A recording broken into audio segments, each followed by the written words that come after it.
In our sector, in our practice, there's sometimes quite a gap between theory and practice. I had the privilege of doing a master's degree at the University of Gloucestershire, thinking really hard about the theory behind the practice that we do every day.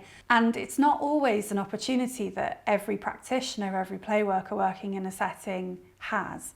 I love bringing a little bit of theory into the training that I do so that it's embedded underneath the everyday practice that our practitioners are doing, that they can be confident when they step back from working with kids that there's a reason why they're doing it. When they turn the environment upside down to provide novelty for the kids in their space, that they know there's a theory that goes behind that.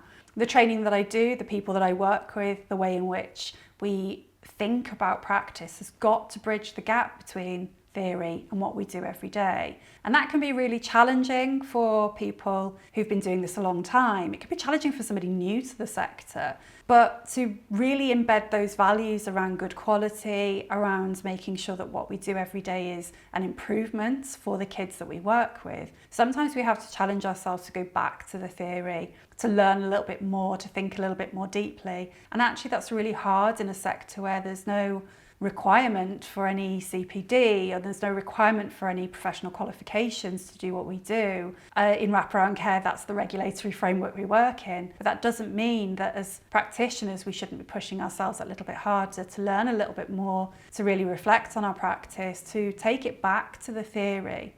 Lots of practitioners, lots of business owners ask me about behaviour, about environments, about supporting kids with inclusion, about thinking about practice every day. And when you pull that apart and when you seek the threads that are coming through the issues that they're facing, a lot of it can be helped a little bit by thinking about the theory behind it, thinking about the theory around why children are responding in behaviour that we find challenging, why kids are playing in a certain way, thinking about the play cycle. All of those different bits of theory can just help us feel confident in the things that we do every day, can help us to reflect really deeply about the work that we've done, whether it's good, strong practice, whether it's quality practice. By using the theory as a bit of a base, we can close that gap between the theory and our everyday practice, and we need to do more of that in this sector.